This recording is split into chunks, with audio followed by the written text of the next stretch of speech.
नमस्कार दोस्तों, क्या आपने सोचा है किसी दिन मेडिकल इमरजेंसी आ जाए और आपकी सारी बचत एक पल में ख़त्म हो जाए। आज हम लोग बात करेंगे हेल्थ इंश्योरेंस पर। हेल्थ इंश्योरेंस लेना आपके लिए ज़रूरी है या सिर्फ एक खर्च है। जनरली हम लोग ये सोचते हैं कि मैं तो बीमार नहीं पड़ रहा हूँ या मुझे भी ज़रूरत नहीं है, तो मैं हेल्थ इंश्योरेंस पे पैसा क्यों खर्च करूँ। हेल्थ इंश्योरेंस पे बात करने के लिए आज हमारे साथ हैं सहज महना।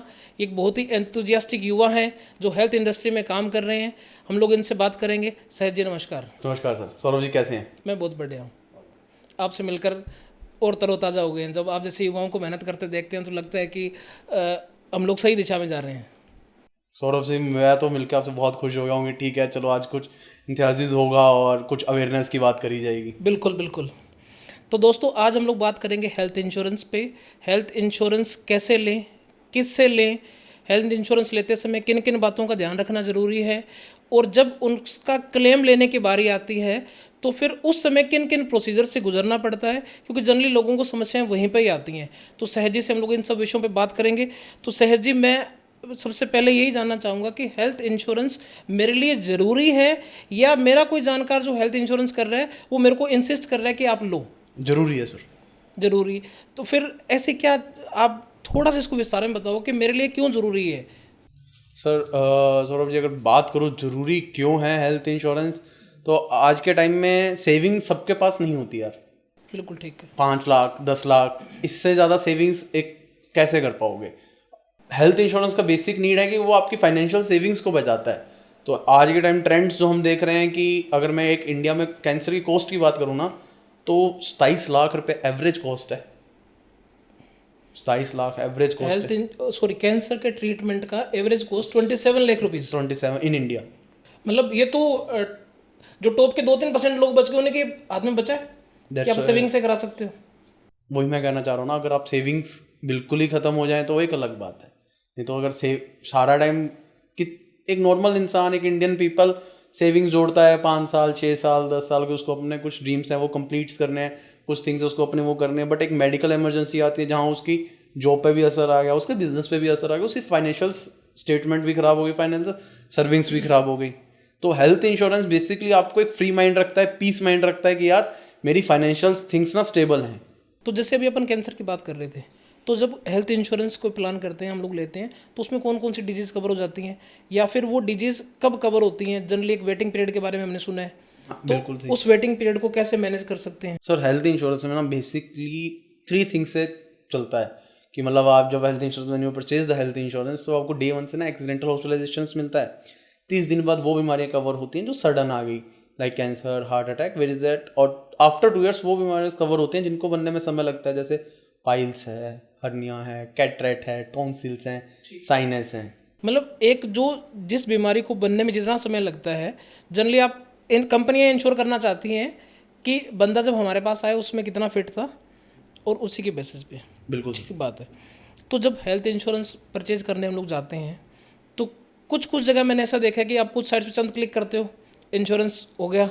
कुछ जगह मैंने ऐसे देखे हैं कि जब मैं किसी को बुला के उनसे समझ के इंश्योरेंस कराना चाहता हूँ तो एक लंबी लिस्ट देते हैं डॉक्यूमेंट्स की। ऐसा क्यों।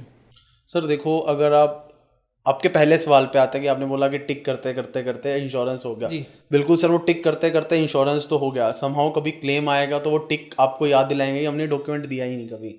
और अगर आपने दूसरा क्वेश्चन पूछा कि कोई एक आता है वो हमसे डॉक्यूमेंट लिस्ट मांगता है, वो अपडेट करता है, तो वो आपके एक डेटा मेंटेन कर रहा है कि जब आप कंपनी के पास आए थे तो आप फिट एंड फाइन थे, आपको कुछ भी डिजीज नहीं थी। जनरली क्या होता है, हम सब लोग ये देखते हैं कि चाहे बैंक में खाता खुलवा रहे हैं, चाहे किसी और चीज़ में जा रहे हैं, तो एक काफ़ी सारे डॉक्यूमेंट होते हैं और हमको अगला बता रहा होता है कि यहाँ यहाँ यहाँ यहाँ साइन कर दो। तो जब वो साइन कर रहे होते हैं तो कौन से ज़रूरी नियम और शर्तें हैं जिनको आदमी को इंश्योरेंस लेते समय पढ़ लेना चाहिए। जैसे सर मेरे, अगर आप नियमों और शर्तों के अनुसार बात करें तो उसमें आपको देखना चाहिए स्पेसिफिक वेटिंग पीरियड कितना है, क्या कवरेज है, क्या रूम रेंट है, क्या कोई कैपिंग है या नहीं है, क्या उसके अंदर आपने कोई डिजीज़ मेंशन करा है वो मेंशन है या नहीं है, आपको एक कंज्यूमर आइटम्स वाला कवर दिया है या नहीं दिया है, मॉडर्न ट्रीटमेंट कवर है या नहीं है, रोबोटिक सर्जरीज कवर है या नहीं, उन पर कोई कैपिंग तो नहीं है। बेसिकली अगर आप जब एक हेल्थ इंश्योरेंस देखते हो या लेते हो तो उसमें ये होता है कि उसमें कोई कैपिंग्स तो नहीं है, अनलिमिटेड रिस्टोरेशन है या नहीं है। दिस द थिंग्स की जो आपको वेरी करती हैं कि आपको हेल्थ इंश्योरेंस लेने से पहले देखनी चाहिए। बिल्कुल, मैं इसलिए जानना चाह रहा था कि एक चेकलिस्ट, क्योंकि जनरली सबको नहीं आइडिया होता कि उनको किस चेकलिस्ट पे काम करना है, क्योंकि जब जरूरत पड़ती है तो फिर हम लोग पीछे जाके देखते हैं कि मैंने ऑप्शन टिक किया था कि नहीं किया था। जैसे अभी हम लोग बात कर रहे थे कंज्यूमर आइटम्स की, तो जब इंश्योरेंस हम लोग ले रहे होते हैं तो कंज्यूमर आइटम्स का जो राइडर है उसकी कॉस्ट हमको ज़्यादा लग रही होती है कंपेरेटिवली जो पूरे इंश्योरेंस की कॉस्ट है। बट इसके लॉन्ग टर्म इम्पैक्ट्स क्या हैं? आप क्या सजेस्ट करते हो कि कंज्यूमर आइटम्स कवर करने चाहिए कि नहीं करने चाहिए? सर आज के टाइम अगर मैं बात करूं तो कंज्यूमर आइटम्स कवर करने ही चाहिए। उसके अंदर हॉस्पिटल के एडमिनिस्ट्रेशन चार्जेस आ रहे हैं, सीरिंजेस आ रही हैं, ग्लव्स आ रहे हैं, डॉक्टर के हैट आ रहे हैं, जो एक्स्ट्रा थिंग्स हैं जो कभी आपके हेल्थ इंश्योरेंस में कवर नहीं होंगी। अगर आप एक कॉस्ट पे बात करोगे, एक्स अमाउंट का आपका क्लेम आया तो अमाउंट 10 से 15% अमाउंट आपको पे करनी पड़ेगी। तो एक जैसे अभी अपन लिमिट्स और कैपिंग्स की बात कर रहे थे, क्या जब इंश्योरेंस हम लोग लेते हैं तो जो उसकी एक अमाउंट बनती है, जो प्रीमियम हमने फिल करना होता है, उस प्रीमियम में डिपेंड करता है कि मैं जो रूम रेंट की जब अपन जो बात कर रहे थे कि एक कैपिंग होगी कि मेरे को 3,000 या 5,000 का रूम मिलेगा या मैं 15,000 तक का रूम ले सकता हूँ, किसी एक सर्जरी में मैं 5 लाख की सर्जरी करा सकता हूँ या 15 लाख की सर्जरी करा सकता हूँ, क्या ये सब चीज़ें डिसाइड करती हैं कि प्रीमियम बड़ा आएगा, कम आएगा? सर अगर प्रीमियम की बात करूं, आज के समय प्रीमियम आपकी एज डिसाइड करती है। ठीक है, एज के अकॉर्डिंग प्रीमियम्स निकल रहे हैं। अब जो हेल्थ इंडस्ट्री ग्रो कर रही है उसके अंदर रूम कैपिंग्स, एम्बुलेंस कैपिंग्स वगैरह कम हो गई हैं, कैपिंग्स नहीं है। बट फिर भी समहाउ हमें वो कंपनीज देखनी चाहिए जिनमें कुछ भी ना हो, अनलिमिटेड हो। जो मेरी चेकलिस्ट बोलती है कि आपको अनलिमिटेड रिस्टोरेशन देखनी चाहिए, एम्बुलेंस की कैपिंग नहीं है, क्लेम्स में कोई कैपिंग नहीं है कि क्लेम्स में पूरा देंगे, कैसे देंगे, हाउ कैन दे वर्क, एक नॉलेज होनी चाहिए। आजकल सबसे प्रचलित है कैशलेस, कि भाई कैशलेस, और एक दूसरा हो गया रिम्बर्समेंट। बिल्कुल है सर। तो दोनों में क्या डिफरेंस है? और जब मैं रिम्बर्स वाले में जाता हूँ तो बहुत बार ऐसा होता है कि कंपनी पैसा दे ही नहीं रही है, क्या कारण, संभव कारण हो सकते हैं उसके? सर दो उसके अगर बात करूँ तो बहुत कारण हो सकते हैं। सर देखो सर, कंपनी आपको ना क्लेम देने के लिए ही है। कंपनी का काम है इंश्योरेंस, हेल्थ इंश्योरेंस देना और हेल्थ इंश्योरेंस के अगेंस्ट क्लेम देना, कंपनी का बेसिक काम है। अब आपने बात करी कि क्लेम्स रिजेक्ट क्यों हो रहे हैं और इतना टाइम लंबा क्यों आ रहा है। सर डॉक्यूमेंट मिस रिप्रेजेंटेशन हो सकता है कि मैं आपसे फर्स्ट कंसर्न पेपर मांग रहा हूँ कि आपने उस बीमारी से रिलेटेड पहली बार कब दिखाया, आपको कोई पुरानी बीमारी तो नहीं थी। हम आपसे हॉस्पिटल से डॉक्यूमेंट, आईसीबी पेपर, कुछ भी पेपर्स मांग रहे हैं जो होने चाहिए वो हम मांग रहे हैं। कोई इन्वेस्टिगेशन वेरिफिकेशन में डिले हुआ है वो नहीं हुआ, कई बार बिल्स में मिसमैचिंग आती है वो नहीं हुआ। हो सकता है कि आपके डॉक्यूमेंट्स पूरे नहीं हो रहे हैं।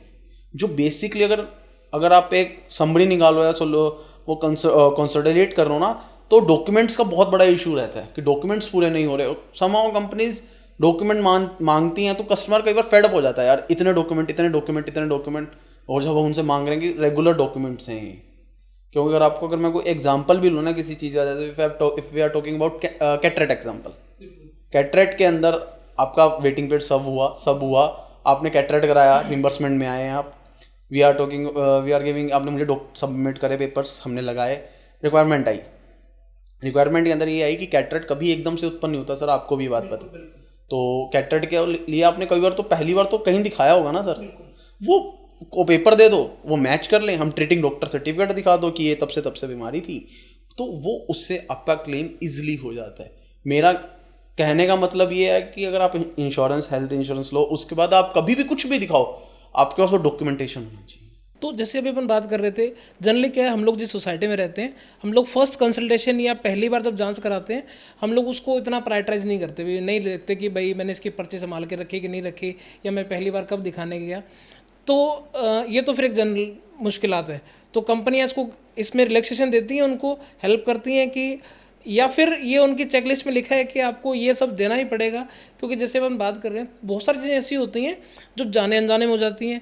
मान लीजिए कि कोई पेशेंट है, उसने पेशेंट अभी बना है, मतलब जो स्वस्थ आदमी था, वो जो अपना कंसल्टेशन कर रहा था, कि किसी कारण से उसके कंसल्टेशन में गैप आया, कुछ कारण हो सकते हैं, जॉब की वजह से हो सकता है, किसी कारणों से, तो फिर उस गैप को मतलब आप कैसे कंसीडर करते हैं, या फिर जो इंश्योरेंस कंपनीज हैं वो कैसे कंसीडर करती हैं? सर सीधा सर्जरी कराने थोड़ी जाओगे, बिल्कुल ठीक है, सीधा सर्जरी कराने चले जाओगे, सीधा सर्जरी नहीं होगी।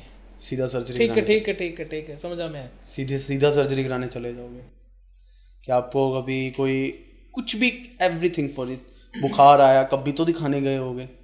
मतलब उसका कोई मैंने लैब रिपोर्ट करा रखी है, कभी मैंने एक्सरा अल्ट्रासाउंड कराया है, तो आप उनको लेते हैं, उनको लेते हैं, ठीक है ठीक है। अब आपने लैब रिपोर्ट कराई, अल्ट्रासाउंड कराया, खुद से तो नहीं कराया होगा यार, कहीं तो प्रिस्क्रिप्शन होगा। बिल्कुल ठीक है। वो प्रिस्क्रिप्शन ही तो मांग रहे हैं, गलत क्या मांग रहे हैं? या आप जीता जाके कि डॉक्टर पास मुझे बीमारी होगी, मैं हॉस्पिटल में एडमिट हुआ, सर्जरी कर दो, ये तो नहीं हो सकता ना सर। अभी ना एक चीज़ मतलब अपनी बातों से क्लियर होगी, वो ये वाला सीन है कि जब आप किसी चीज़ से जूझ रहे हैं, तो जब आप जिससे कंसल्टेशन कर रहे हैं, तो पहले तो वो मतलब एक रजिस्टर्ड प्रैक्टिशनर हो, क्योंकि जब रजिस्टर्ड प्रैक्टिशनर आपको लिख के देगा तो उसकी एक वैधता है ना। आप उसको मान लीजिए कि मेरे पास नहीं है, पर मैंने जिस दिन हॉस्पिटल विजिट किया था वहाँ पे तो एक रिकॉर्ड है ना। बिल्कुल है सर। मैं उनसे लेके दे सकता हूँ। तो मतलब रैंडम एक्टिविटीज़ नहीं करनी है। अगर आपने इंश्योरेंस लिया है और आप चाहते हैं कि वो प्रॉपर तरीके से काम करे, कंपनी को कोसने के बजाय जो हम लोग अपना काम कर रहे हैं उसको ईमानदारी से कर लें।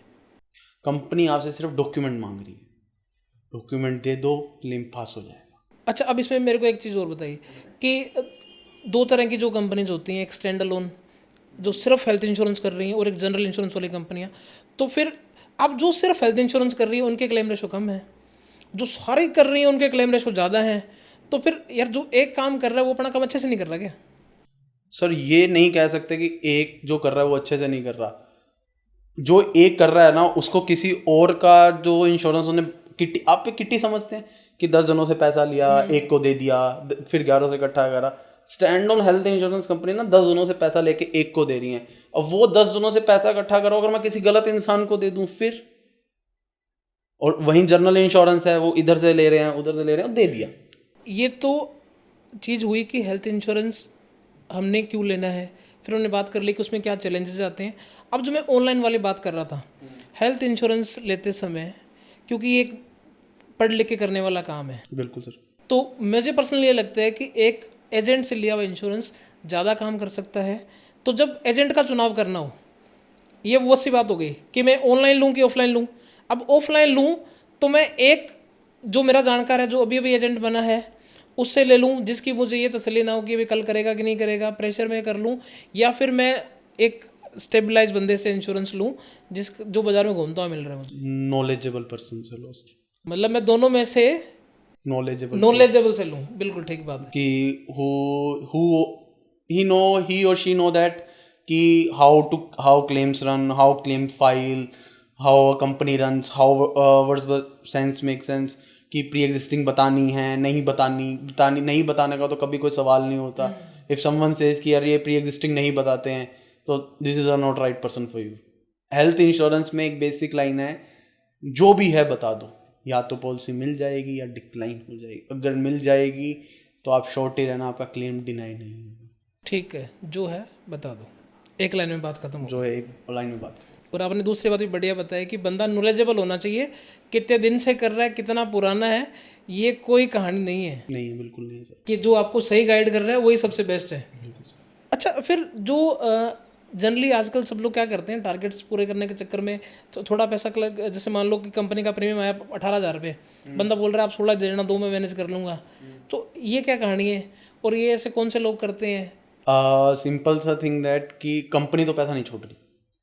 कंपनी, अगर आप कंपनी की रिसिप्ट देखेंगे ना तो वो 18,000 की ही जारी होगी। अब आते हैं कि उसने छोड़ा क्या, हो सकता है उसने अपना कमीशन छोड़ा हो। फ्रंट बोल रहा हूँ, थोड़ा सा बुरा भी लग सकता है, कमीशन छोड़ा होगा। जो कमीशन छोड़ रहा है वो सर्विस दे पाएगा क्या, कभी सोचो। तो ये वाला मैसेज तो आपने उनको दे दिया जो कमीशन छुटवाने की बात करते हैं। बिल्कुल, क्योंकि ये तो बहुत ही आज कॉमन हो गया है, सबको पता है कि भाई सबका कुछ ना कुछ है। तो अच्छा, फिर एक चीज़ और बताइए, जनरली जब हम लोग किराना स्टोर पे जाते हैं, हम लोग उसको नहीं बोलते कि यार तू इतने में लाया था, अब तू कम करके दे दे यार। क्योंकि सर हमें ना वहाँ पे पता नहीं होता ना कि उसको कितने में पड़ा है। आज आपको एक एग्जांपल लेता हूँ, एक नेस्ले की चॉकलेट आ रही है, ऑनलाइन सेम प्राइस की दिखेगी, रिटेल की आपको भी रिटेल में सेम मिलेगी। आपको क्या पता कि शॉपकीपर को कितने की पड़ रही है? बिल्कुल ठीक बात है, नहीं पता, सबको नहीं पता, नहीं पता ना सर। लेकिन इंश्योरेंस के अंदर सबको पता है कि इतना मिलेगा इसको, तो इससे वो छुड़वा लो। जब आप एक एडवाइज़र की, सेल्स पार्टनर की रोजी रोटी ही छुड़वा लोगे तो वो सर्विस क्या देगा आपको? ये वाला मैसेज ना आपको बहुत इंपॉर्टेंट है कि मान लीजिए कि मैं जो काम कर रहा हूँ, आपने मेरा कोर जो मेरी मेहनत करने से मैं जो ले रहा था, आपने मुझसे वही ले लिया है, तो मेरा हो सकता है मैं कुछ देर बाद इंश्योरेंस करना ही बंद कर दूं, या फिर मैं आपको ऐसी सर्विस नहीं दूंगा, क्योंकि जहाँ से मुझे कुछ बचा ही नहीं तो मैं क्या सर्विस दूंगा उसकी। बिल्कुल ठीक बात है। तो दोस्तों, आप जिससे भी इंश्योरेंस लें, पूरा प्रीमियम पे करें। जो एजेंट आपकी मदद कर रहा है वो उसमें से जो भी लेगा, उसको जो भी उसका मेहनताना मिलेगा, वो आपके उस समय तक काम आएगा जब आपको उसकी सबसे ज़्यादा ज़रूरत होगी। अच्छा, अब ना एक नई इंटरेस्टिंग चीज़ मैंने सुनी है बताओ सर। कि जीएसटी उठ गया, हाँ सर। इंश्योरेंस सस्ते हो गए, इंश्योरेंस सिस्टम। ठीक है। और दूसरा मैंने सुना है कि अब आप एक्टिविटीज़ करो, इंश्योरेंस और सस्ते हो जाएंगे, मतलब आपको डिस्काउंट दे देंगे। तो ये मतलब ये इससे क्या फ़ायदा होगा, मतलब जीएसटी छूटने से कितना बच गया होगा लोगों को? सर जीएसटी अगर उड़ने से बच गया होगा, एग्जाम्पल ले सकते हैं sir. We are talking about numbers. Access premium आ रहा है, उसमें 18% कम हो गया। नियर अबाउट एक छोटी एज का प्रीमियम आ रहा है, उसमें से नियर अबाउट 3 to 4,000 कम हो रहे हैं, तो कस्टमर के वो सेविंग्स हैं। अब जीएसटी वेव होने से क्या हुआ है कि हेल्थ इंश्योरेंस है, इंश्योरेंस सेक्टर में डिमांड बढ़ेगी।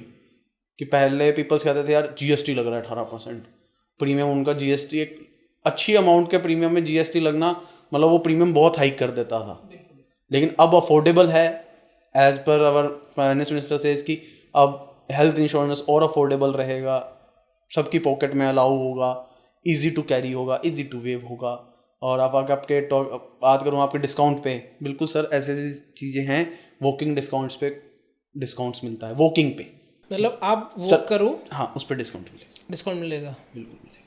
अच्छा, एक चीज़ और मैं जानना चाहूँगा आपसे कि एक तो राइडर्स, दूसरा ये कि डिडक्टेबल क्या होता है और को पेमेंट्स का क्या सिस्टम है, तो इन तीनों के क्या फ़ायदे हैं, क्या नुकसान है?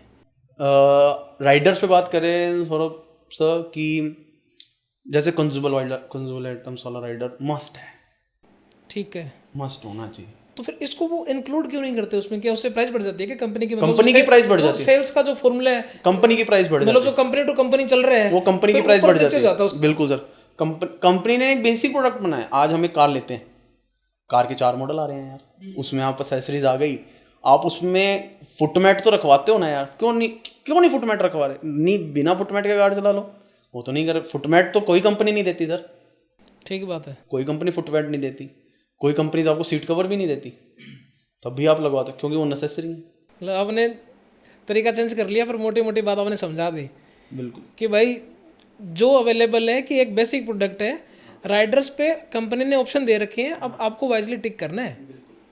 ठीक बात है। और सबसे मस्त आपने बता दिया कंज्यूमर आइटम्स वाला, वो तो हर किसी को टिक करना ही चाहिए। बिल्कुल करना चाहिए। अच्छा, फिर फैमिली प्लान लेना हो किसी ने, तो फैमिली प्लान वेरी करता है, पेरेंट्स का, बच्चे का, मेरे बच्चों का? बिल्कुल वेरी करता है सर। एक इंडिविजुअल प्लान और एक फैमिली प्लान में बेसिकली एक इंडिविजुअल प्लान सस्ता पड़ता है, इजी कॉस्ट। एक मीन्स कि एक इंडिविजुअल में कॉस्ट आ रही है XSX, और एक फैमिली में उसकी कॉस्ट आ जाएगी थोड़ी सी ज़्यादा, बट उसके अंदर हो सकता है कि हस्बैंड वाइफ और बच्चा भी कवर हो जाए। तो फैमिली फ्लोटर प्लान जो होगा वो इजी टू सेल है और इजी टू परचेज है और पॉकेट अलाउ करती है। इंडिविजुअल प्लान महंगा पड़ेगा, अपने लिए, वाइफ के लिए, बच्चे के लिए अलग अलग, तो जनरल लोग नहीं प्रेफर नहीं करते, करेंगे, फैमिली वो एक प्लान फैमिली प्लान बन गया। तो मैं इसलिए पूछ रहा था कि लाइक फैमिली है, पेरेंट्स को भी अगर कोई इंक्लूड करना चाहे, उनका अलग बनेगा सर, उनका अलग बनता वो है। भी फैमिली फ्लोटर में बनेगा। ठीक है, एक से जहाँ ज़्यादा अडल्ट हो सकते हैं, जैसे हस्बैंड वाइफ, मदर सन, मदर डॉटर, तो वो फैमिली फ्लोटर प्लान हो जाता है। जहाँ बिल्कुल अडल्ट हैं, यंग्स हैं, यंग चिल्ड्रंस हैं, वो एक इंडिविजुअल प्लान्स हो जाते हैं। तो अब अपन दूसरी बात पे आते हैं कि मैंने जब इंश्योरेंस लिया, मेरा एक सर्टेन प्रीमियम डिसाइड हुआ कि मेरे को ये प्रीमियम पे करना है, तो जब इन केस मान लो कि मैंने क्लेम ले लिया, तो फिर मेरा प्रीमियम बढ़ जाता है, या फिर मैं क्लेम नहीं लेता हूँ तो प्रीमियम कम हो जाता है नेक्स्ट ईयर का? ऐसी चीज़ें होती हैं मार्केट में? सर क्लेम लोगे तो डेफिनेटली प्रीमियम इंक्रीज होगा। कितना इंक्रीज हो जाता है, मतलब ये Depends इसका on- कोई फॉर्मूला है नहीं। या फिर जो मैंने जो लिया था, एक मैंने सर्टेन अमाउंट का लिया था, उसमें से मैंने कितना परसेंट यूज किया उसको, उस पर डिपेंड करता है? ऐसा कुछ भी नहीं है सर।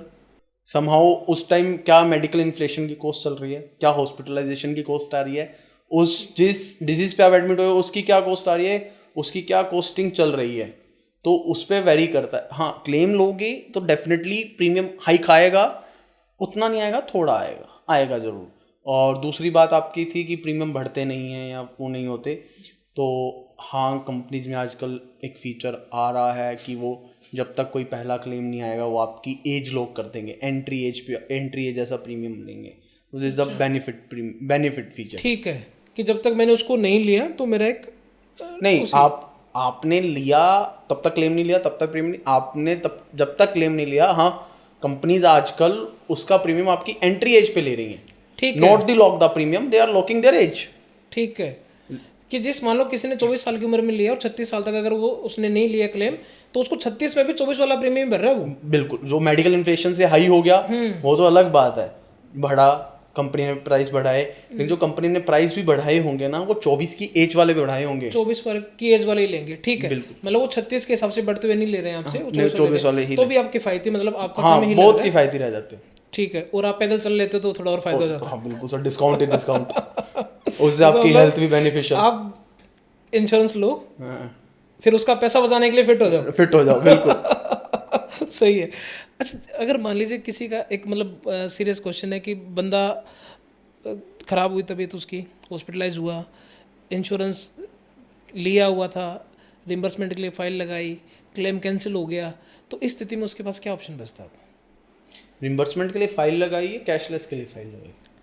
मतलब कि किसी भी तरीके से आप किसी को भी मान लीजिए कि उसने लिया, गुड कंडीशन तो ये है कि उसका कैशलेस था, उसको कुछ नहीं देना पड़ा, गया हो गया आराम से। एक मैं आपसे ये भी जानना चाहूँगा कि कैशलेस में गया और हो गया ही होता है कि उसमें भी कुछ लग जाता है? नहीं, गया और हो गया ही होता है। गया और हो गया ये वाला। अगर आपके पास कंज्यूमेबल आइटम्स वाला कवर है तो ठीक है, तो गया और हो गया है, नहीं तो कुछ ना कुछ दे के आओगे, दे के आना पड़ेगा। किसी भी सर्टेन कंडीशन में क्लेम कैंसिल हो गया तो क्या उस पर कोई ऑब्जेक्शन राइजिंग, कुछ और कंसर्न राइज हो जाते हैं, इस तरह की हैं कुछ चीज़ें?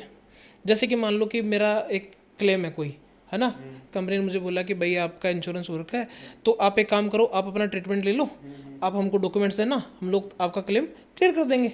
ठीक है, जब फाइल दी उनको तो फिर जैसे अपन बात कर रहे थे कि कुछ डॉक्यूमेंट्स उन्होंने मांगे, कुछ मिला कुछ नहीं मिला, कुछ ऐसी चीज़ें थी जिनका नहीं कर पा रहे, और किसी ऐसी कंडीशन से कंपनी ने कैंसिल कर दिया। एक तो मैं पूछूंगा कि कैंसिल वो किस कंडीशन में जाके बोलती है कि डिनाइल, कि भैया मेरी तरफ से ख़त्म, है ना, वो कितनी देर बाद वो पॉइंट आता है, और अगर वो पॉइंट आ जाए फिर क्या ऑप्शन है? सर देखो, वो पॉइंट आ जाए, claim denial, need of admission थी क्या, नीड ऑफ एडमिशन थी क्या, और दूसरी चीज़ कि वो स्पेसिफिक वेटिंग पीरियड का क्लेम तो नहीं है। कैटरेक्ट का क्लेम अगर 2 साल पहले से 2 साल के पीरियड से पहले आ गया तो जेन्युइनली डिनाइल क्लेम है। तीसरी बात कि क्या वो बीमारी कभी पहले से थी क्या, या कभी कुछ, अगर कंपनीज को ना इन्वेस्टिगेशन में कुछ भी मिल गया, there found their history, past history, तो company have the right to decline the claim. और एक और बात, सब कुछ जेन्युइन है, सब कुछ फिट एंड फाइन है, क्लेम नहीं फिर भी अप्रूव नहीं हुआ तो आप IRDA पे शिकायत कर सकते हैं। रेगुलेटरी भी तो है, गवर्नमेंट रेगुलेटरी भी तो है कंपनीज पे, IRDA पे रिप्लाई, IRDA पे कंपनी की मर्जी नहीं है, मतलब उसके ऊपर भी एक बॉडी है, बिल्कुल बॉडी है जो उसको भी वेरीफाई करती है कि आपके फेवर में अगर केस है तो है वहाँ पे वो। ठीक है। अच्छा, जो हम लोग इंश्योरेंस की पॉलिसी लेते हैं जो एक सम एश्योर्ड है, एक सर्टेन सम एश्योर्ड होता है, एक एक्स अमाउंट के बदले में एक एक्स अमाउंट, तो क्या अभी मतलब जिस तरह हर चीज़ के आगे अनलिमिटेड वर्ड लग गए, तो हेल्थ इंश्योरेंस वाली इंडस्ट्री में कब लगेगा अनलिमिटेड वर्ड? कितना पैसा दो फिर अनलिमिटेड है जी अब? सर शायद मेरी जो नॉलेज है और जो मैं देख रहा हूँ, हेल्थ इंडस्ट्री में अनलिमिटेड सम इंश्योर्ड लॉन्च हो चुका है। अब health industry are growing, far growing. एक टाइम था, एक डिकेड थी जब एक हेल्थ इंश्योरेंस में सम इंश्योर्ड आता था 1 लाख का। नाउ इट्स टाइम कि हेल्थ इंश्योरेंस एक अनलिमिटेड चल रहा है, फॉर एवर अनलिमिटेड क्लेम्स, कोई सम इंश्योर्ड नहीं, कोई लिमिट नहीं, लिमिटलेस क्लेम, लिमिटलेस पॉलिसीज भी मार्केट में आ गई हैं। अच्छा, लिमिटलेस, ये तो आपने बोला कि भाई अब वो कैपिंग नहीं है, आपको अगर कुछ इशू हुआ तो आप उसका जैसा मर्जी ट्रीटमेंट लो। अब ऐसा तो नहीं है कि ट्रीटमेंट तो अनलिमिटेड है पर लोकेलिटी फिक्स कर रखी है कि भाई राजस्थान के बंदे हो तो राजस्थान में ही लेना है, नहीं ऐसा कुछ बाहर नहीं जा सकते, आउट ऑफ इंडिया ट्रीटमेंट नहीं, ऐसा कुछ नहीं है सर, ऐसा कुछ नहीं है। कोई राजस्थान के बंदे क्या कहते हैं लीलावती भी इलाज लेते हैं, कोई अहमदाबाद भी लेते हैं, इलाज तो पेबल है सर, जितना लगेगा उतना मिलना जाएगा। तो वो जो इंश्योरेंस हम लोग लेते हैं जिस समय, ये उसी समय डिसाइड करना होता है कि या उस ये बाद में मान लीजिए कि मैंने एक जनरल लिया, मतलब मेरा सवाल ये है कि क्या ये वाला एक कोर फीचर है उसका इंश्योरेंस का कि आप पूरे इंडिया में कहीं से भी ट्रीटमेंट ले सकते वो हो, सब या बेसिक फिर वो पॉलिसी टिक करना पड़ता है? नहीं, वो सब बेसिक पॉलिसीज में होता है। ठीक है, मतलब कि मैं ये इसलिए जानना चाह रहा था कि सर्टेन कभी कभी क्या होता है कि मान लीजिए, जिससे मैं अपना फैमिली इशू बताता हूँ, मेरे इन लॉज पंजाब में हैं, हम लोग यहाँ से हैं, तो जब हम लोग किसी का ट्रीटमेंट इधर करवाते हैं तो कुछ ना कुछ चीज़ें हमारे रुक जाती हैं कि वो इधर नहीं चल रहा कार्ड या उधर नहीं चल रहा, इस तरह की चीज़ें हेल्थ इंश्योरेंस पॉलिसीज में अब नहीं है। ओके, अब नहीं है। Current scenario, if we are talking about current scenario, if we are talking about trend, अब वो थिंग्स नहीं है। पहले की कोई पॉलिसी कोई कैरी फॉरवर्ड कर रहा हो, उसमें हो सकता है सर जोन का अलग हो, बट करंटली ऐसा कुछ भी नहीं है। आप कहीं भी जाकर इलाज ले सकते हैं। ठीक है, मैं इसलिए जानना चाह रहा था कि मुझे किसी ने बताया था कि इस तरह के चैलेंजेस उन्होंने फेस करे, हाँ, हो सकता तो है अब सर। मैं सोचा कि यार मेरे साथ एक रिसोर्स बैठा है तो मैं इसका सरेआम जवाब ले लूँ। बिल्कुल सरेआम सर, आप बिल्कुल जवाब लीजिए। अब लिखित है, कोई भी जा सकते हैं, कहीं भी इलाज करा सकते हैं। तो जो अपन प्री एग्जिस्टिंग डिजीज़ की बात कर रहे थे, तो क्या ऐसा संभव है क्या कि जो प्रीमियम है वो बंदा बढ़वा ले और प्री एग्जिस्टिंग डिजीज़ को वो पहले दिन से ही कवर करवाना चाहे? बिल्कुल सर, आज के टाइम मार्केट में बिल्कुल ऐसी पॉलिसीज आ गई हैं जो प्री एग्जिस्टिंग डिजीज डे 1 से कवर कर रही हैं विद एक्स्ट्रा प्रीमियम, बेनिफिशियल है। और जैसे कॉमन्स बीमारियां, बीपी, शुगर, अस्थमा, आजकल सबको है। अगर आप इनको मेंशन करोगे तो आपको डे 1 से थिंग्स मिल जाएंगी। तो जैसे अपन वेटिंग पीरियड की बात कर रहे थे, तो जो वेटिंग पीरियड है उसको कम कर सकते हैं, जीरो कर सकते हैं, जैसे आपने बताया कि प्रीमियम बढ़ा दो तो आपको वो नहीं करना पड़ेगा, ये सब तरह की बीमारियों पर लागू होता है कि इसमें सर्टेन बीमारी, स्पेसिफिक डिजीज हो सकती हैं सर। ये कुछ कंपनीज की अपनी अपनी डिजीज हैं, कुछ कंपनीज की अपनी अपनी डिजीज हैं, वो उन कंपनी टू कंपनी वेरी करती हैं। बट कुछ कंपनीज में अब ये भी आ गया है कि जो स्पेसिफिक वेटिंग पीरियड है, लाइक स्टोन्स, कैटरेक्ट, इन पे जो 2 साल का वेटिंग पीरियड है वो 1 साल कर दिया है। अगर आप चूज दैट राइडर कि आपको वो स्पेसिफिक वेटिंग पीरियड वाला टाइम कम करना है, तो अब वो 1 साल हो सकता है। Now it's available extra premium पे। हाँ, एक्स्ट्रा प्रीमियम पे it's available. May be minimum cost अगर आप राइडर ले रहे हैं तो आप उस वेटिंग पीरियड को कम कर सकते हैं, 1 साल कम कर सकते हैं। 1 साल, दो की जगह का कि जो 1 साल, बट एक it is a minimal cost. अच्छा, मैटरनिटी पे जो एक्सपेंस लगते हैं, मतलब जो हॉस्पिटल के जो चार्जेस होते हैं वो इसमें कवर होते हैं? सर कई हेल्थ पॉलिसीज में कवर होते हैं। Maternity are also giving, some companies are giving the maternity policies. कुछ कंपनीज में वेटिंग पीरियड 2-2 साल है मैटरनिटी का, कुछ कंपनीज में 9-9 महीने हैं। डिपेंड्स करता है कि आप किस बेसिस पे जा रहे हो। ठीक है, वेरी टू वेरी करता है कि आप किस लोकेशन के लिए मैटरनिटी देख रहे हो सकता है कि आज गंगानगर में एक मैटरनिटी की डिलीवरी की कॉस्ट, सर्जेरियन कॉस्ट 60,000 70,000 होगी, बट वो दिल्ली में कॉस्ट 2 लाख 1 लाख 3 लाख एक्सेट्रा भी हो सकती है। डिपेंड करता है कि आप वो कैसे पॉलिसीज को चूज आउट कर रहे हो। ये बिल्कुल कस्टमर की चूज है कि वो कैसा लेगा। कस्टमर को देखना पड़ेगा कि इसमें क्या चल रहा है, किसमें क्या नहीं चल रहा। तो इट्स अब पूरा कस्टमर पे डिपेंड है, मैं ये कहूँगा। अपन ने जिन 2-3 चीज़ों पे ना प्राइमरी डिस्कस करा कि भाई एक बात तो जो कर रहे थे कि इंश्योरेंस कैसे लूँ, टिक टिक कर दूँ कि कोई मेरे को आके समझाए। अब जनरली जो इश्यूज सब लोग फेस करते हैं ना, एक प्रॉब्लम तो ये कि टाइम कम खुद के पास, दूसरा ऐसे बंदे मिलने कम। अब आप युवा हैं, आप इस इंडस्ट्री में लगे हुए हैं, मुश्किलों से तो कम नहीं है, मतलब आपका काम तो मुश्किल भरा है किसी को उसकी ज़रूरत समझाना कि भाई तेरी ये ज़रूरत है। तो आप कैसे यहाँ पहुँच गए? जो आप जैसे दूसरे युवा हैं वो कैसे इसमें करियर बना सकते हैं हेल्थ इंडस्ट्री में? अभी लेटेस्ट ट्रेंड्स क्या हैं? ग्रोथ के चांसेस कितने हैं कि अगर कोई युवा इस पॉडकास्ट को देख रहा है और वो चाहता है करियर बिल्ड करना, तो क्या वो इसको चूज़ कर सकता है क्या? बिल्कुल। सौरभ जी, अगर मैं बात करूँ ना, हेल्थ इंडस्ट्री अभी खाली पड़ी है। सच्ची खाली पड़ी, बिल्कुल खाली पड़ी है। सब जगह बंदे मिलते हैं यार सर वो आपको एडवाइजर्स मिल रहे हैं। आपने यंग जनरेशन पूछी है मेरे से, ठीक बात है यंग जनरेशन मिल रही है नहीं मिल रही, खाली पड़ी है। वैलिड पॉइंट है। लोग मेहनत करना चाहें तो आज यह इंडस्ट्री इतनी खाली है कि आप इसमें अच्छा अर्न कर सकते हैं। स्टेबल ग्रोथ है। कुछ कंपनीज अच्छी ग्रोथ में हैं, कुछ कंपनीज के एम्प्लॉयज अच्छी ग्रोथ में, दे आर स्टेबल। हो सकता है कि हम क्या देखते हैं, हम अपना सर्कल देखते हैं कि हमारे सर्कल में कौन है। आप अपने सर्कल में बताओ, आपको कौन दिखा इंश्योरेंस वाला, हेल्थ वाला? कोई नहीं दिखेगा। फैमिलीज में क्या चलता है? अच्छा, इंश्योरेंस बेच रहा है, सेल्स वाला है, सिर्फ इसको इंश्योरेंस बेचना आता है। बट आप अगर आप बड़ी सिटीज़ में जाओ ना तो हेल्थ इंश्योरेंस एक मेजर पार्ट है। दे आर एग्रीड किया, अच्छा हेल्थ इंश्योरेंस में कुछ अच्छा कर रहे हैं, ग्रोथ है। अगर आप जिल रखो, मेहनत करो ना, इस फील्ड में क्या होता है बेसिकली जो मैं देखता हूँ, यंग जनरेशन आती है, फॉलोअप लेती नहीं है, फेडअप हो जाती है और छोड़ देती, ग्रोथ मेहनत नहीं करती, छोड़ देती, कोई बात। अगर वही यंग जनरेशन थोड़ी सी, आज के टाइम सौरभ जी क्या चाहिए, एक बैठा बिठाया जॉब, वो कंप्यूटर पे काम कर रहा और चल दिया, आजकल यही काम है। आप यंग जनरेशन में वो भी देखो ना कि कौन फील्ड पे है, सब भी इस काम को इतना वो समझते हैं कि यार ये क्या काम है, बट अगर आप पॉइंट ऑफ व्यू से देखो ना तो ये आज इंडस्ट्री खाली पड़ी है। ऐसे ही नहीं, गवर्नमेंट कह रही है कि they want every person in 2047 की उनके पास हेल्थ इंश्योरेंस हो, ऐसे ही नहीं गवर्नमेंट कह रही है।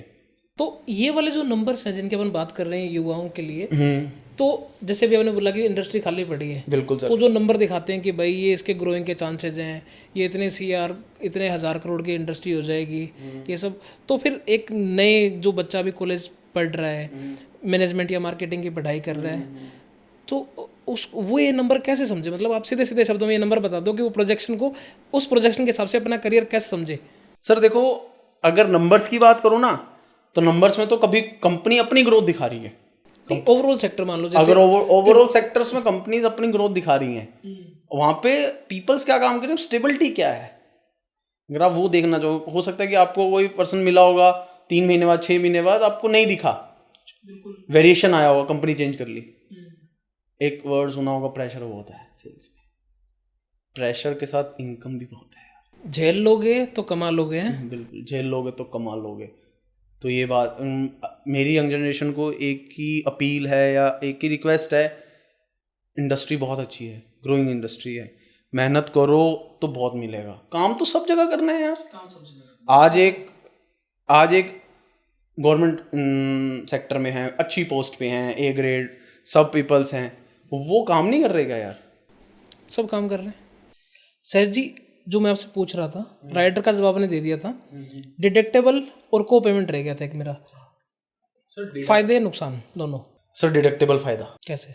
कॉर्पोरेट पॉलिसीज चल रही हैं सबकी, सबके स्टेट पॉलिसीज भी चल रही हैं, सब कुछ चल रहा है। अब एक अमाउंट तक की पॉलिसीज चल रही है, डिडक्टेबल में आप ना एक अमाउंट चूज कर सकते हो, 20,000, 50,000, 1 लाख, कि हम इतने तक का क्लेम ना हम अपनी जेब से पे करेंगे। ठीक है। उसके बाद कंपनी एंटर हो जाएगी, जिस कंपनी से आपने इंश्योरेंस लिया है, डिडक्टेबल। अब उससे क्या होगा, एक तो आपका प्रीमियम कम हो गया, और पॉकेट में आ गया, जहाँ प्रीमियम कुछ एक्स्ट्रा 50 जा रहा था, वो हो सकता है 1 लाख डिडक्टेबल पे 30 आ गया, 20,000 का फर्क आ गया। और सबसे बड़ी बात डिडक्टेबल का फायदा कि एक क्लेम पे ही अप्लाई होगा, फिर दूसरे क्लेम में, दूसरे क्लेम पे अगर वो एक क्लेम लाख रुपए तक, 1 लाख से ऊपर तक का चला गया, आपने डिडक्टेबल की अमाउंट 1 लाख चूज करी, 1,10,000 तक का चला गया और डिडक्टेबल यूज हो गया उस ईयर में, एक बार यूज हो गया, फिर कोई क्लेम आया तो डिडक्टेबल नहीं यूज होगा, जीरो, आपका जो पेमेंट होगा कंपनी पूरा पे। अच्छा, कंपनी पूरा 100 का 100 देगी अब? बिल्कुल। और को पेमेंट में इज दैट रूल रहता है 80-20 का अच्छा, हर क्लेम में। तो दोनों से बेटर चॉइस कौन सी है फिर? Deductible, deductible better choice, trending. ठीक है। बड़ी सिटीज में आजकल डिडक्टेबल ले रहे हैं पीपल्स, तो दे नो कि कॉर्पोरेट पॉलिसीज हैं, ग्रुप पॉलिसीज हैं, तो दे आर आर्किंग की पॉलिसीज ले लेनी चाहिए। आजकल एक नया ऑप्शंस भी मार्केट में आ रहा है, tiered network. Tiered network is that कि कंपनीज के प्रेफर्ड नेटवर्क्स में जाओ, प्रेफर्ड नेटवर्क हॉस्पिटल्स में जाओ, आपको प्रीमियम पे 15, 20, 25% डिस्काउंट्स मिल रहे हैं। अच्छा, लेकिन आप उसमें रिम्बर्समेंट में जाओगे तो 80-20 रूल अप्लाई हो जाएगा। अच्छा, अब जैसे अपन ने इतनी बातचीत करी, शुरू में जब अपन इंश्योरेंस लेते हैं तो उस समय जनरली सबको बहुत नॉलेज नहीं होती है, एजेंट ने उनको बहुत बताया पर उनको नहीं पता होता। ग्रेजुअली जैसे जैसे आपकी नॉलेज बढ़ती है, आपको समझ में आता है कि मुझे क्या लेना चाहिए था, क्या नहीं लिया। मैंने एक एक्स कंपनी से इंश्योरेंस लिया, अब मुझे ऐसा लग रहा है कि जो मुझे सर्विसेज चाहिए थी वो एक्स में नहीं मिल रही है, वाई में मिल रही है। Can I switch? हाँ, स्विच। उसका क्या प्रोसीजर है? रिन्यूअल से पहले, रिन्यूअल से पहले I can switch company? Switch the company, but there is a risk. क्या रिस्क रहा है फिर? कंपनीज ना कि आपने टॉकिंग अबाउट पोर्ट कर लिया, कोई क्लेम आ गया, पोर्ट करा और अगले दिन ही कोई क्लेम आ गया, ठीक है, कंपनीज में भी हो सकता है उसको कैशलेस डिनाई कर दे दे भी सकती है, नहीं भी दे सकती, दैट्स द रिस्क, ठीक है। फिर वो रिम्बर्समेंट में क्लेम फाइल होगा और वो वेरिफिकेशन में होगा। अगर वो क्लेम जेन्युइन और जेन्युइन, डॉक्यूमेंट्स आर जेन्युइन, सब थिंग्स आर जेन्युइन, तो claim will be payable. But this is a risk. मेरा ये मानना है कि अगर पॉलिसीज को 2 साल से ज़्यादा हो गए चलते को, तो please continue on a single company. आप भी देखते होगे ना यार कि स्टेबल है कंपनी में तो क्लेम्स इजिली निकल जाएंगे। आप फॉर एग्जांपल 5 साल आपने कंपनी में पॉलिसी चलाई, 6ठे साल आपने किसी और कंपनी में पुट कर ली और एक क्लेम आ गया। 5 साल आपने किसी और कंपनी को प्रीमियम दिया, उसमें कोई क्लेम नहीं आया, कंपनी विल बी प्रॉफिटेबल। 6ठे साल जिस कंपनी में आए उसको प्रॉफिट नहीं मिला, उसको क्लेम मिला, तो वेरीफाई तो होगा ना। बिल्कुल ठीक है। तो मतलब लॉयल बने रहे, एक के साथ लॉयल बने रहो, अलग अलग ना जाओ तो बेटर है। ये तो बेवफा हो जाओगे, इससे अच्छा तो लॉयल एक में टिके रहो तो बेटर है। उसी में उन्हीं के प्रोडक्ट्स को और वेरी कर लो कि अच्छा ये नया प्रोडक्ट है तो स्विच कर लो, उन्हीं कंपनीज में प्रोडक्ट्स में स्विच कर लो, उसी में स्विच कर लो। बिल्कुल बेहतर बताया आपने। तो जब अपन प्रोडक्ट स्विच अप करते हैं तो क्या टॉपअप का अलग से पैसा देना पड़ता है? नहीं सर, जो प्रोडक्ट का प्राइस चल रहा होगा वो देना पड़ेगा, वो देना पड़ेगा। ये रिन्यूअल से पहले कर सकते हैं? बिल्कुल, at the time of renewal. Renewal के टाइम पे मैं अपना प्रोडक्ट चेंज कर सकता हूँ। ठीक है, इफ कंपनी अलाउज दैट। ठीक है। अगर वहाँ अगर कोई क्लेम आ रखे हैं तो मे बी कंपनी की नहीं यार रिस्क फैक्टर है, हम उस प्रोडक्ट में नहीं आएंगे, इसी प्रोडक्ट में ठीक हो आप। ठीक बात है। और अगर कोई क्लेम आ रखा हो पहले से, कोई भी XYZ, अच्छा बुरा बड़ा, तो पोर्ट करना कभी कोई फायदा नहीं होता। बड़ा क्लेम आ रखा है तो मेरी आपके द्वारा सभी कस्टमर से रिक्वेस्ट है कि उसी कंपनी में स्टे करें। कोई बड़े क्लेम में किसी के चक्कर में किसी के बहकावे या चक्कर में आके पोर्ट ना करें। तो दोस्तों, सहज जी से हमने बहुत कुछ समझ लिया, सीख लिया हेल्थ इंश्योरेंस के बारे में। एक चेकलिस्ट बन गई है कि आपने हेल्थ इंश्योरेंस लेते समय किन किन चीज़ों का ध्यान रखना है। एक राइडर इन्होंने मस्ट बोला है कि आपने वो लेना ही लेना है कंज्यूमर आइटम्स वाला जब भी आप हेल्थ इंश्योरेंस लें। आपने अभी नहीं ले रखा है तो जब आपकी पॉलिसी रिन्यूअल का समय आए उस राइडर को आप ऐड करवा लें। एंड जिस कंपनी के साथ आपने इंश्योरेंस लिया है उसके साथ लॉयल रहें। और एक मोटे तौर पे इंश्योरेंस के बारे में इन्होंने अच्छी जानकारी दी। सहज जी, आपका बहुत बहुत धन्यवाद। आपने एक वैल्यूबल इन्फॉर्मेशन पहुंचाने का काम हमारे साथ किया। Thank you. धन्यवाद सौरभ जी।